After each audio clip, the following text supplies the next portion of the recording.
Welcome back, everybody, to this week's episode on the Unmasking podcast. And this is our third episode in our series on back to school.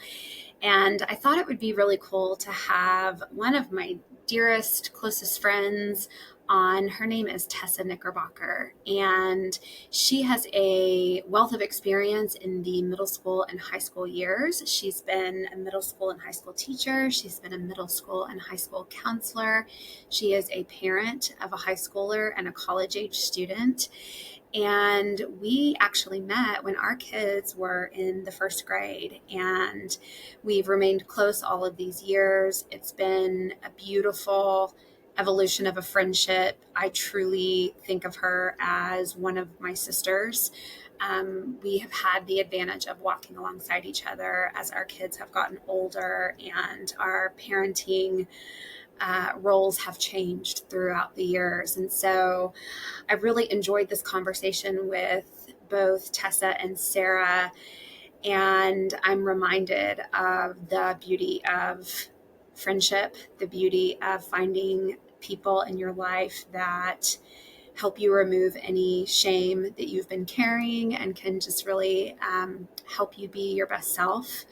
And so I hope that you can take away from this conversation some just little nuggets of information. If you're parenting an adolescent, we know that that can be a turbulent time, but it can also be a beautiful time. You can find Tessa. Her information will be linked on our Instagram at Unmasked Therapists. And so please enjoy our conversation with my bestie, Tessa Knickerbocker.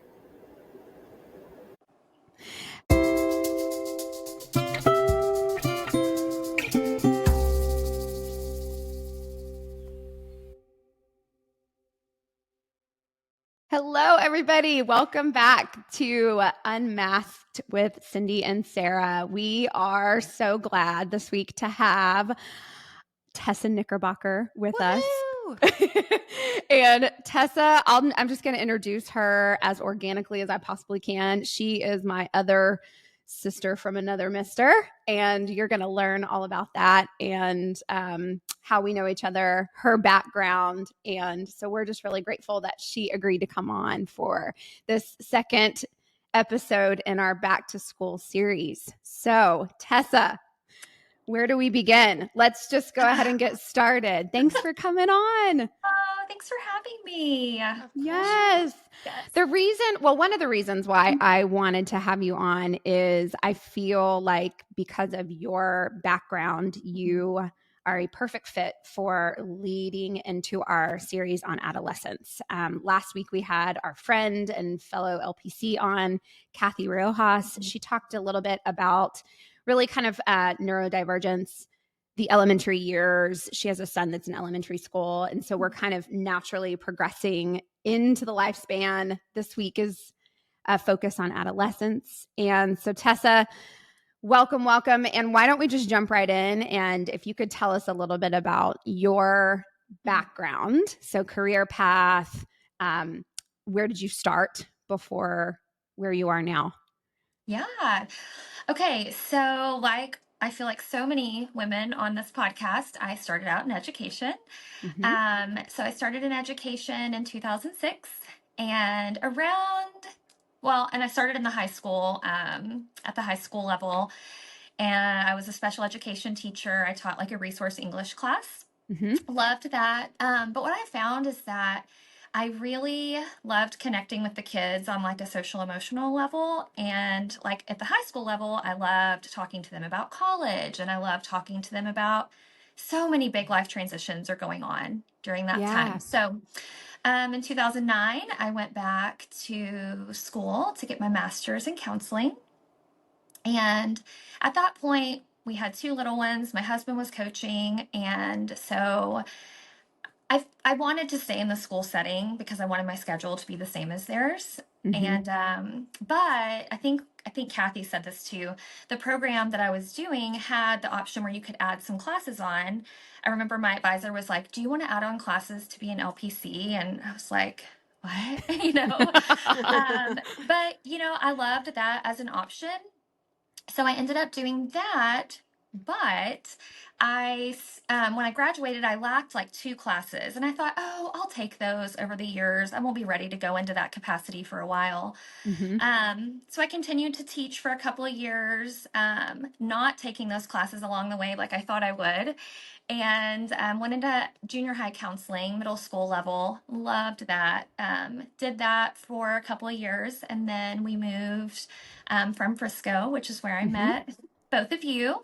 And we moved to a real small town in like central Texas, where I went into counseling at the high school level.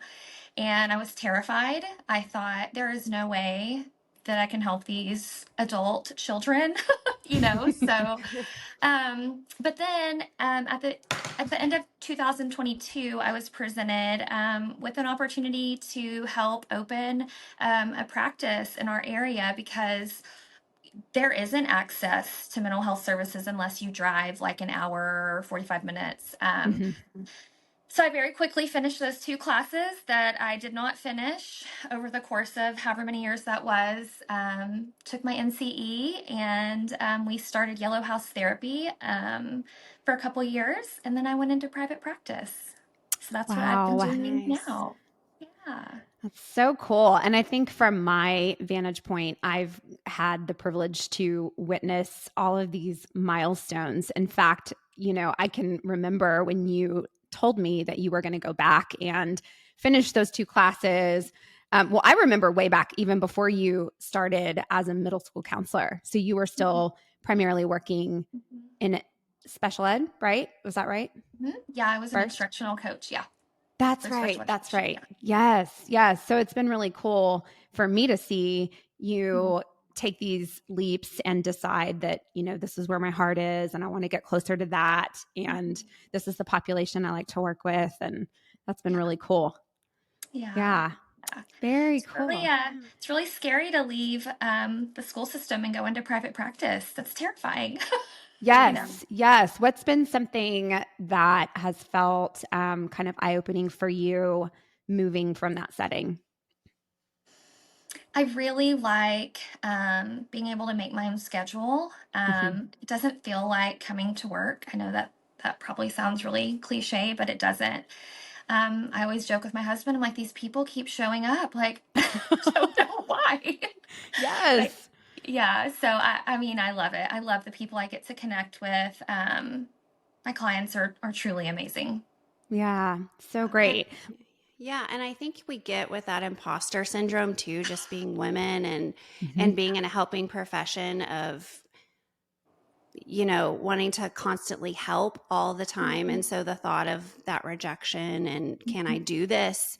Because, like we know with kids, they need predictability because that Hmm. equals safety. So even for us as adults, like if something isn't predictable, opening your own practice, it can feel very scary. And I think it's like totally natural to feel those feelings because I Mhm. think we've all been there, especially being in private practice. But in today's age, being a mom, it's so nice to have that flexibility. Yeah. So I'm proud of you for taking that leap because you got in that arena, girl. You got in it, Yes. and it's Scary. hard. And now It's you so can't get scary. out. Now you're No. in it. I love You're it. in it forever. Love it. I know, because So, you have these clients and you're like, I can never leave them. They're with me oh, forever. They that's are with right. me. I know you love them. You fall in love with them and you're You like, do. Mm-hmm. You do. Yes. It's Yeah. so exciting. It's exciting to kind of find your niche, to find the Mhm. population that you really feel passionate about. And I know you Mhm. had mentioned you started out in the high school, and I'm curious if you could share what brought you into that age group, like what drew you into that, and Mhm. versus working with littles. Um, and just talk a little bit about your time as an educator and a school counselor, since this is our back to school special. Mhm. Yeah. I think that there is something refreshing about. First of all, I was terrified of middle school. I don't know what I thought. I don't know if I thought they were going to be like gremlins or something, but they're amazing, and they're so honest, Mhm. and I don't know. And I think they try on speaking of like masking, they're trying on so many different masks during that age, Yeah. and I can remember having parents that would be really freaked out about like a phase that their child might be going through. And I just can remember like it's just a phase, like just, try to continue to help them find themselves and remember what their core values are and what's important to them. And they're going to always come back to that, with the right guidance. But I think, you have to remember whether it's middle school, especially high school. I mean, you're working with individuals that um, their brains are not fully developed and it's going through rapid changes at that point, and it's certain parts are super highly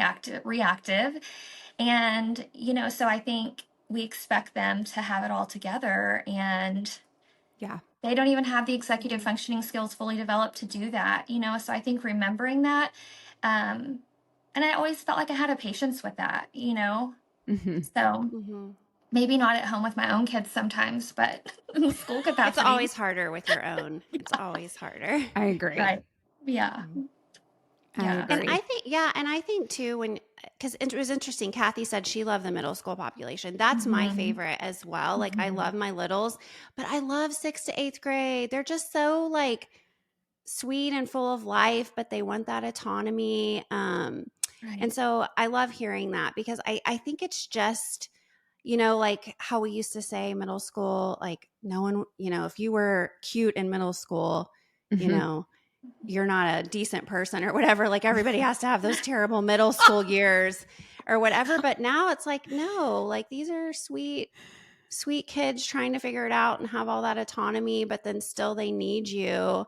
So what have you noticed the difference between the clients you see that are middle school and high school with the back to school transitions? What have you noticed with those kids, especially that has been difficult? Yeah, that is a good question. I think with my middle school age kids, there really is maybe a time in the summer where they're relaxed and not stressed, and you get into like July and they're already thinking about, and a lot of it is excitement. They're excited about the new electives that they're going to get to take. They're excited about a lot of those things, but they're also really nervous, especially from that elementary to junior high transition. That's huge. Mm-hmm. Yeah. And with high school, they're essentially preparing the entire time to leave high school, and what that looks like. And we're asking them in 7th and 8th grade which is great, we didn't talk about these things when I was in 7th and 8th grade, but we're asking them to start thinking about like what careers they're interested in, and I don't even know that they fully know, what they like and don't like at that point. So that's what I work with a lot. Even when I worked in the school capacity, you may not know what you like, but let's figure out what you don't like, because that can really help, guide you.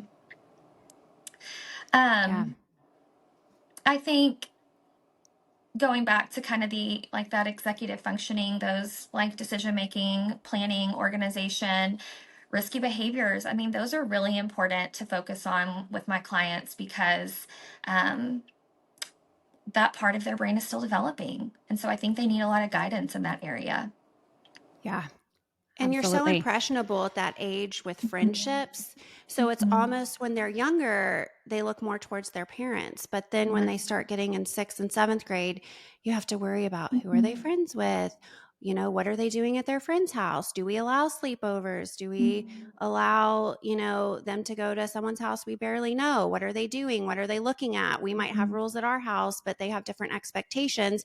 But you can't limit them so much that then they want to go and look for certain things. But then you also have to be cautious on, I guess, raising them and telling them what to look out for. But it's still hard because if they have this extrinsic need of wanting to fit in with others, they're going to go more with their friends and what their friends are doing. Do you have a lot of clients that struggle with that, with like social and their parents' relationships?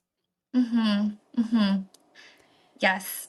And I think, talking a lot about You've heard the example of, if you think of your life like a movie theater, like who gets to be on your front row. I actually do that activity with a lot of my younger clients, because sometimes these opinions of these other individuals that they're going to school with, they're so hurtful.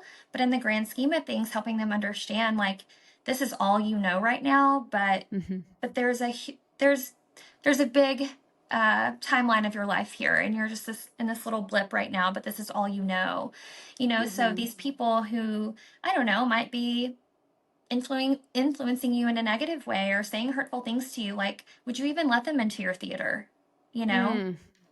I love that. I don't think I've Yeah. ever thought of that or heard about that before, but Me that's such a neither. great perspective, Mm-hmm. because what does Brene Brown say about like perspective is a function of time and Yeah. experience? And so I think sometimes it's hard for us on the other side in our 40s to look at a child who's having a big reaction with social stuff, let's say, and we're so quick to rush them through that experience and tidy it for them, but in their world, that is everything. That is their That's world right. in that moment. Yeah. Yeah.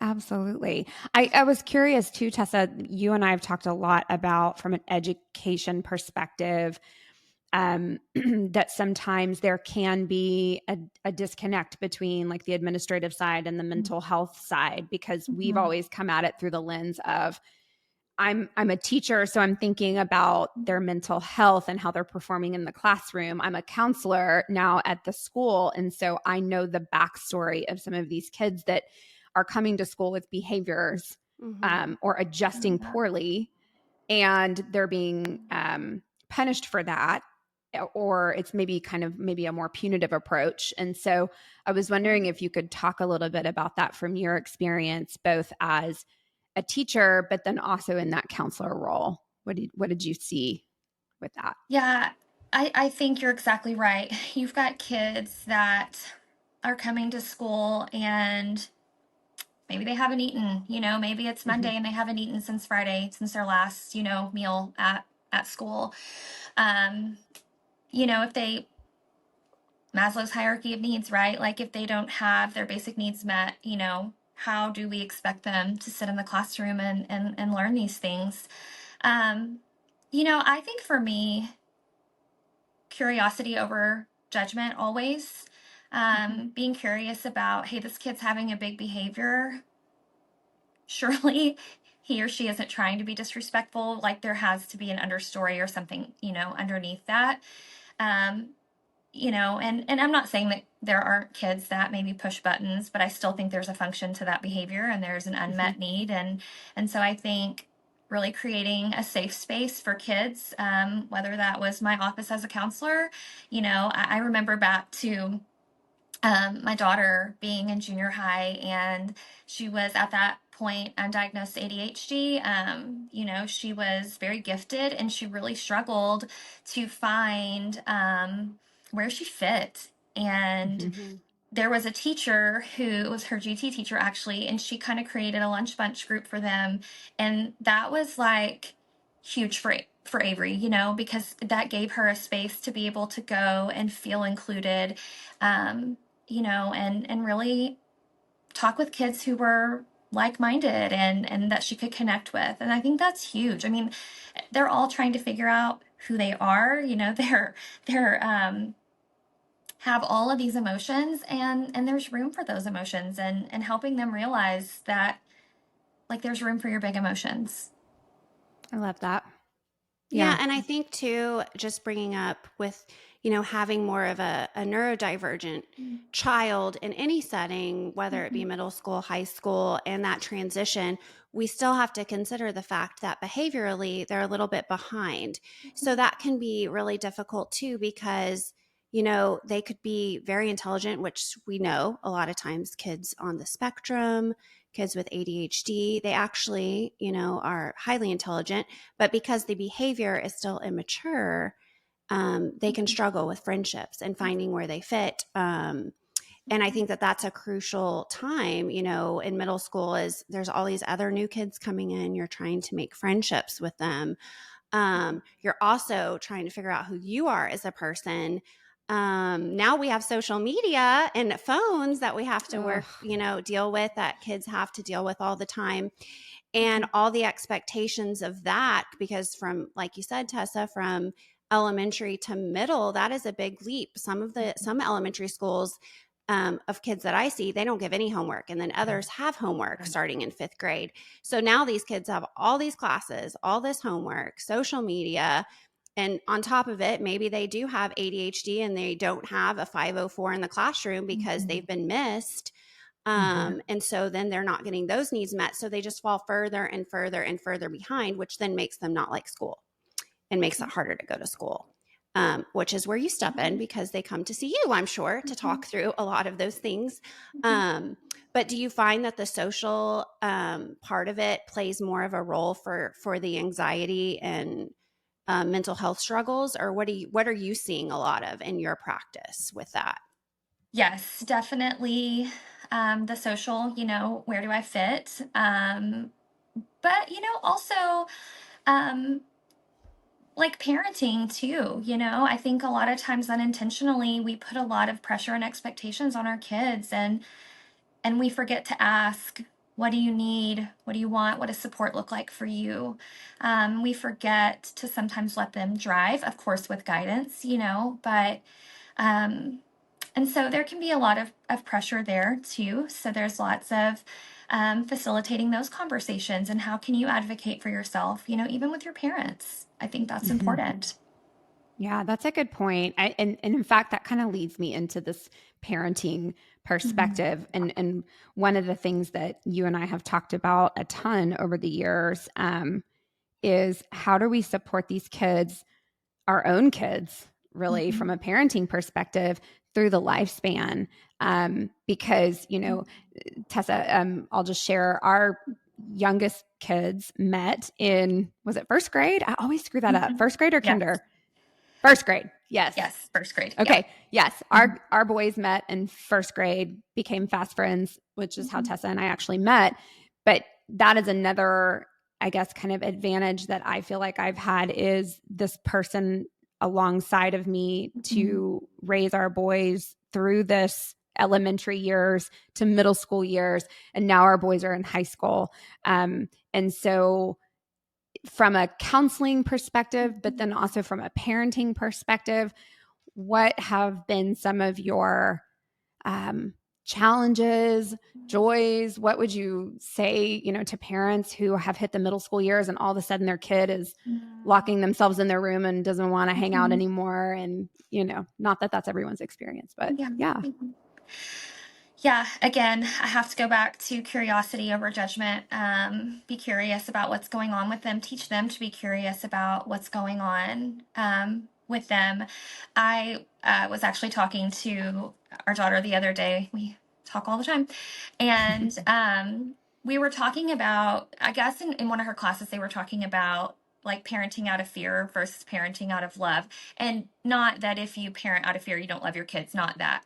But I just shared with her, I said, I had you really young, Dad and I had you really young. And I think I spent so much time parenting out of fear of judgment from others, fear of that I was going to do something wrong. And probably a completely different approach with Drew because we were older. And I think things that I wish I would have done differently with her, that I do with him, is I think I wish I would have asked more questions, about how she was feeling and how she was. I mean, not that I didn't, but, Sure. So I think like understanding that they're going through a lot, validating those experiences, reminding them that there's nothing wrong with them, that everything that they're going through and the way that their brain is developing is completely normal. Yeah. One of the things I that. love, and I hope this is okay that I share this, Tessa, we had a conversation, I think it was at Ethan's graduation this year, and I was telling you about some of the struggles with Olivia, but how bright she is, and she's the light of my life, but some of the power struggles. And I remember one of the things you said to me, which I just love, and I now say this to other parents. And it's funny how like you don't realize when you say something to someone how impactful it can be. And you said to me that one of the things that you wish you had done is just let your daughter be who she wanted to be instead of worrying about, you have to have the matching outfit. You have to have your hair this way. You have to do that. And I remember because we were having a conversation and I'm like, you know what? This is Olivia. If she wants to wear this shirt with that, she's going to figure it out eventually. And I remember you said, just let her, you don't need to apologize if that's what she wants to wear. And I love that you had that insight and you were so kind to share that. And it's something we can all think, well, yeah, let your child be who they are. But it's so hard with the pressure of society. Again, masking that you have this child and you want your child to be a certain way.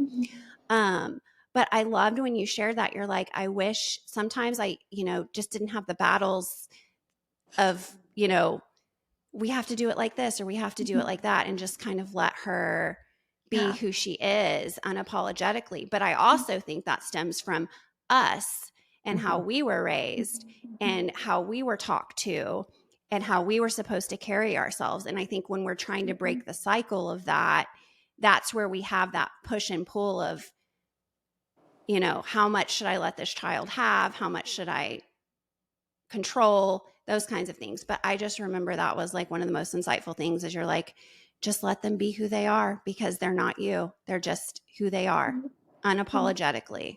And I just thought that was beautiful that you said that to me. It was such a lovely thing. I don't know if I ever even shared how lovely that was that you said that to me, but I loved when you were like, you know what, who cares? Just let her be unapologetically herself at all times and she will be just fine.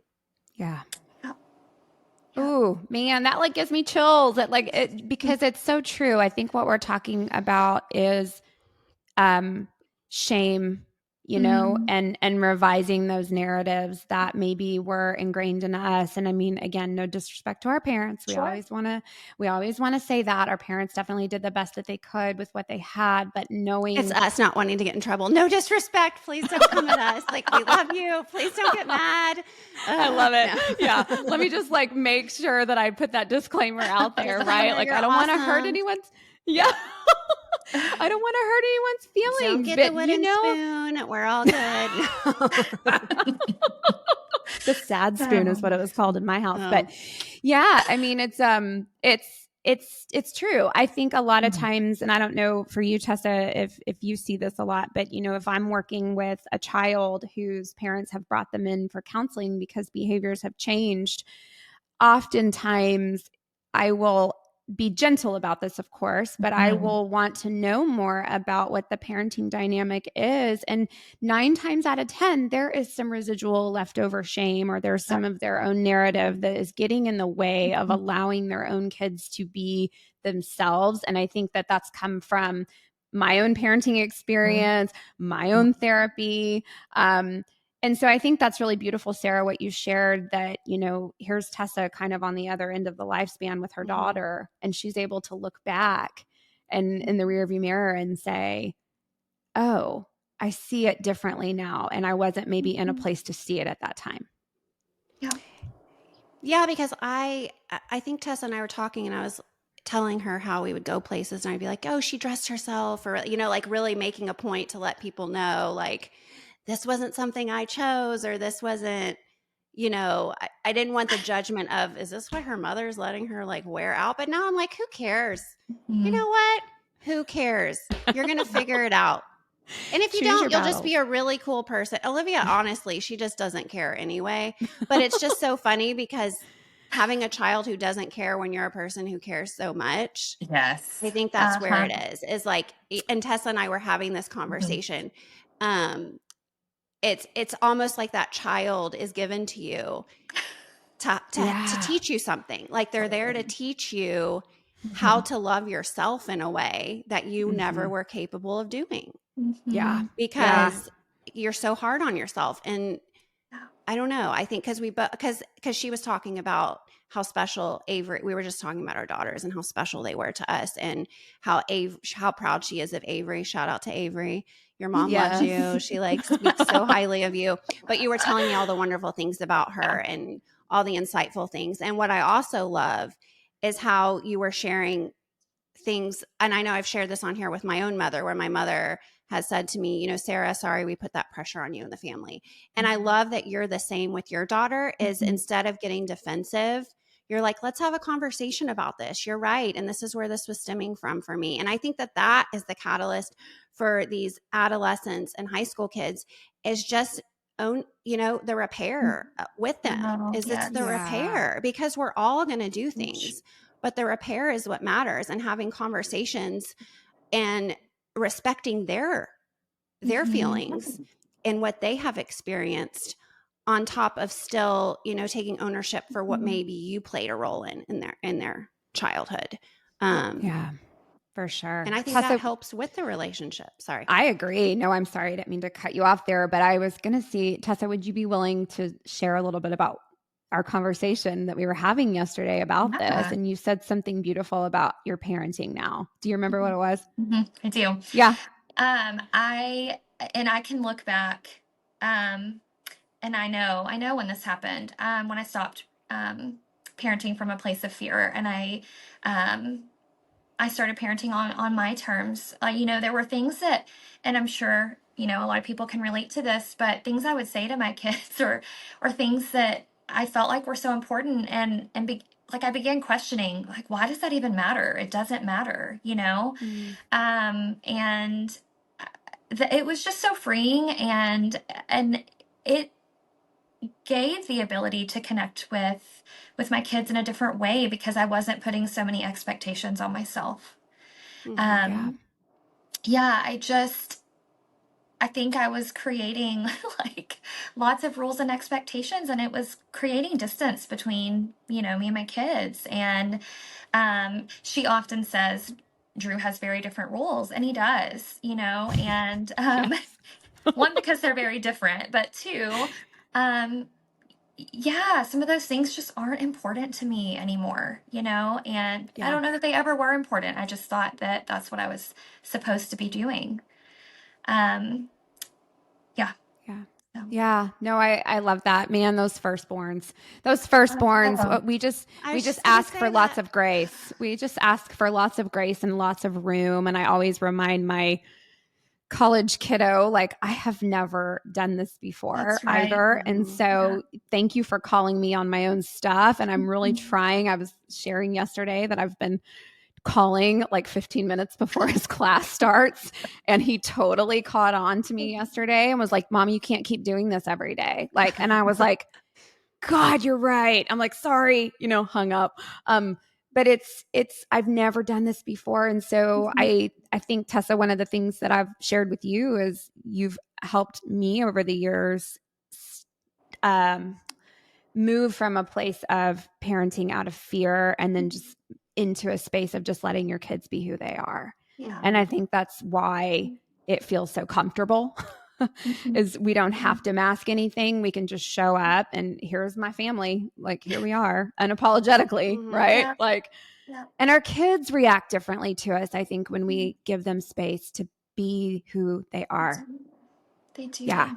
And I think another thing with that too is when you also have a child who has ADHD, something else as well, is not putting shame behind it. Like, this is just how your brain works. Yep. Your brain's pretty cool. You got a cool brain. Steve Jobs has a cool brain too. There's a lot of people with cool brains out there. They're doing awesome stuff. And I think letting your child know, like, hey, maybe this is a little more difficult for you because you do have a little bit of a different brain, the way that it processes things, but it's still cool. It's still yours, and it's cool. And it's putting I know people are funny, like, we don't want to put a label on stuff, but sometimes putting the label on it takes the shame away from it. It's like, this is it. Yes. This is who I am. I'm going to own it. I'm going to go out there. If I'm struggling, I'm not going to use it now. I know that's one thing, is like, you don't want them to use it as a crutch, but I think it's important that they know, like, maybe it's harder for me to want to clean my room at night because I've used my brain so much all day in the classroom. So let's pick our battles here. Okay, your kid's room's messy. It's, you know what? It's okay. You know what? If someone comes to your house and they literally, those funny memes where the guy's like, my wife's so busy cleaning, and like he's like, there's dust on here. Like, no one's coming in your house. Like, and if they are, do you really want to be friends with that person? If they're coming in and they're like, what is this, Sarah? We have dust here and there's toys on the floor. Yes, people live here. They live here. Yeah, welcome to parenting. Home. Yeah, proof of life. Yeah. So everyone's neurodivergent in this house. You're going to see stuff everywhere. That's just how it is. I hold it together outside, but when you come in, like, there's going to be laundry in a basket. Okay. True. Yeah. Tessa, I'm wondering, you know, from the parenting perspective and also from the school counseling role, when parents are seeing struggles with their kids transitioning from elementary into middle or middle into high school, what would you say are some common misconceptions about these kids, this age group specifically? And what would you tell parents? I think there's so many misconceptions, especially related to behavior. You know, they're still figuring out the world and what it's like to be human and their place in society. I think they have so many feelings of not fitting in and not knowing where they belong. And I think masking is exhausting. And I think we have to remember that they do that at school all day long. And so giving them a safe space at home, you know, to explore their emotions, to explore who they are, to take their mask off and be exactly who they are, is huge. You know, I think teaching them, normalizing what's going on in their bodies and in their brains, and teaching them to take good care of themselves. You know, whether that's mindfulness, getting out in nature, I mean, moving their body. It doesn't have to be, you know, exercise, but just getting some sunshine, finding ways to put some space between a stimulus and their response, because they are so reactive and so emotional. I think those are all really important things. And I think as parents, and this was really hard for me, you know, when especially my firstborn, you know, was little, but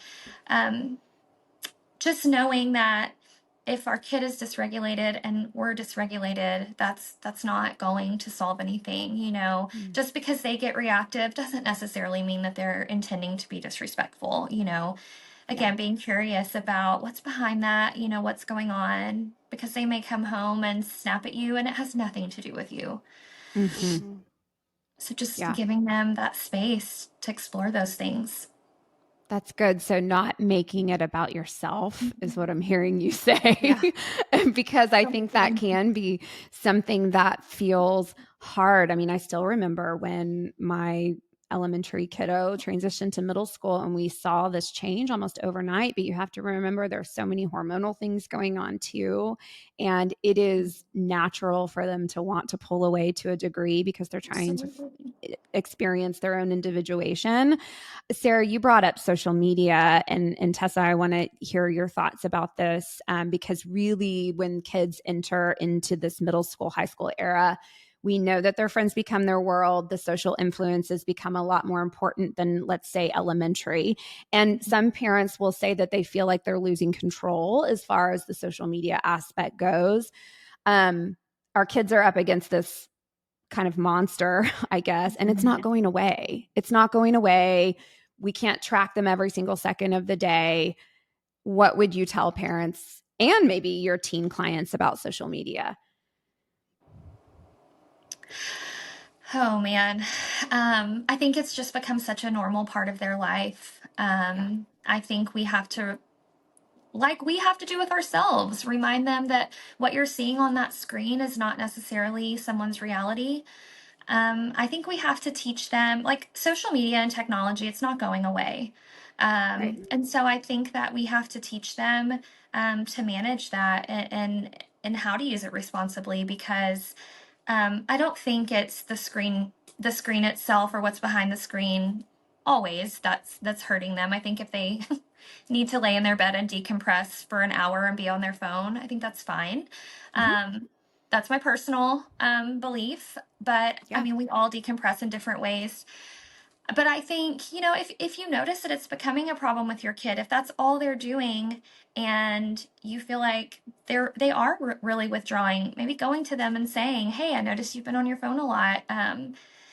Are you doing okay? You know, how is this affecting your mental health?" And, you know, giving them the tools that they need to be curious about that.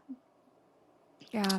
Yeah, and That's if they're good. struggling too, I love that you said that, is even saying to them, look, even if you don't want to talk to me, maybe let's find somebody you can talk to that feels safe Absolutely. for you, because sometimes it Yep. can feel hard to talk to your parents, especially if it's, you know, related to relationships, things like that. So I think, you know, just sitting back, letting them, like you said, like, what's going on?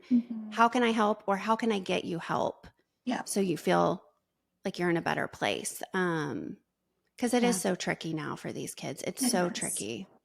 Yeah. Yeah. That just seems so much more non-threatening, you know, Yes. because how many times as therapists have we had kids in our office that feel like they're there from a punitive standpoint, you know, where it's like, oh, I did this thing, or like, and now my parents have me in counseling and I don't really want to be here, or they told me that I had to go, versus like a parent that connects through a question of, I notice, are you okay? You know, to me, that feels so different than, let me attack you for doing this thing that scares me as a parent and then put you in therapy as kind of like a punishment. Yeah. And also, I think, Tessa, you would, because we both work with a lot of the same population, I think it's also letting your child know they're not going to get in trouble Mm-hmm. for doing things that typical adolescents are going to do. So, you know, if your child is going to be scared to call you because they've been drinking, Yep. and then they're going to make a poor choice, would you rather your child just say, look, you can call me anytime, day or night, no Yep. questions asked, and then maybe having a conversation of how we could handle that better, but not shaming them to where then they're scared and their only option is to do something that's reckless or impulsive, or, you know, you want them to come to you. And it's funny because and I don't remember who this was, but it was maybe Raising Good Humans podcast. I don't know. It was, if it wasn't that, sorry, it's on there, but it was talking about being a cat mom or a cat parent and a dog parent, and how when they're little, you have to be a dog parent, right? Like they really need you. They want to cuddle with you. You got to make sure all their meals are made. You got to take them out. You got to let them in. But when they get a little bit older, you're more of a cat parent. You're still there. Occasionally they come up, they give you a I little love it. rub, I you love know, that. but you're just observing more, but you're there Yeah. for them. And, Oh, you that's know, good. yeah, it was pretty cool. And I think that is, you know, taking the judgment and the scare parts out of, like, Mm-hmm. making your child feel fear. Again, fear. It's all fear based, right? Is taking Yeah. that out so then they feel safe enough to talk to you. I don't know. I love that. I'm not a huge cat person, but I need to like maybe embrace like my inner cat phase, because I'm definitely in the cat stage of parenting. Okay. So I am curious, Tessa, what gets you through, what sustains you, keeps you grounded? I can imagine being a parent of an almost college graduate, which is crazy, and a junior in high school, and starting your private practice. You're being pulled in a lot of different directions and wearing a lot of hats, and there's a lot of expectations. So tell me what grounds you. Yeah, I am definitely somebody who has to have structure and a routine. And if I'm like feeling myself falling off, I Mm-hmm. know that that is probably lacking. I'm probably not getting on my yoga mat enough. I'm not taking walks enough. Um, so I think for me, also, it helps when I can kind of draw inspiration from others, and whether that's like talking to friends. My husband is a wonderful confidant for me. You know, we're living in the same household. We get it. It's a safe space to explore even frustrations with our kids. Mm-hmm. Um, so, you know, and I can tell, and Cindy, we talk about this, you'll say, oh, you got kind of quiet, what's going on? Mm-hmm. And if I have something internally going on or weighing me down, reaching out and Yeah. connecting always helps. Always helps. Yeah. Yeah. I would say that with parents who are in the thick of it in the middle school and high school years, especially, is finding a person or finding a group that you feel like you can show up and be your unapologetic self with. Because yeah, Tessa, you and I have talked about that a lot. And and Sarah, you and I have talked about this a lot, that, we weren't really conditioned as adolescents to talk about things outwardly or seek support on our own. And so we can all, I think all three of us, I think it's safe to say we can all be internalizers, and we can all be quiet, and we can all three get in our heads sometimes, so it's like what Kathy was saying last week, don't do it alone. That's right. Don't try to go through this alone and white knuckle it. Keep reaching out and finding people that feel inclusive and helpful, and non-judgmental when it comes to parenting, because this is not for the weary. No, at it's all. not. It's really not. And I want to say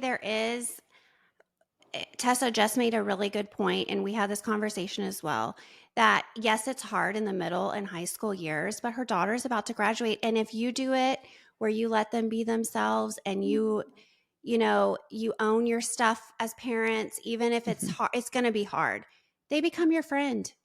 Yeah. They become your friend. And I remember you were telling me how beautiful it is to have a friendship with your daughter. And that's what you want when they're little, you're their parent. But if you're fortunate enough, when they're older, you get to become their friend. And I think that's the truest blessing, is to see who they become as people and just walk as a friend with your own child. Like, how cool to be chosen by your child to be a friend, because you don't have to choose to be friends with your parents. Yeah. And right. so I think that's a testament to parenting as well. So I think that that's also beautiful, because I know that you, with your firstborn, like Cindy was saying, we're born again too. So being able to have that relationship, across the lifespan is just great. Yeah, I love that. What is next for you, Tessa, and where can people find you and get connected with you if they want to get more information? Yeah. You can find me on the World Wide Web. Yep.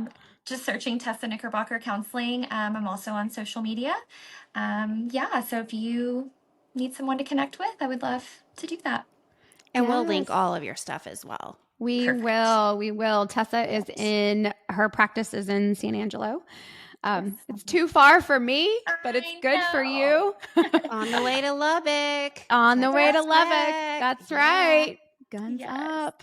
Yes. Yes. Oh, we are so appreciative of today. I think if we had more time, we could probably talk for hours on these topics and many more. And we would love to have you back as a guest on the pod when we find another topic that we can connect on. And just thank you so much. Thank you, Tessa.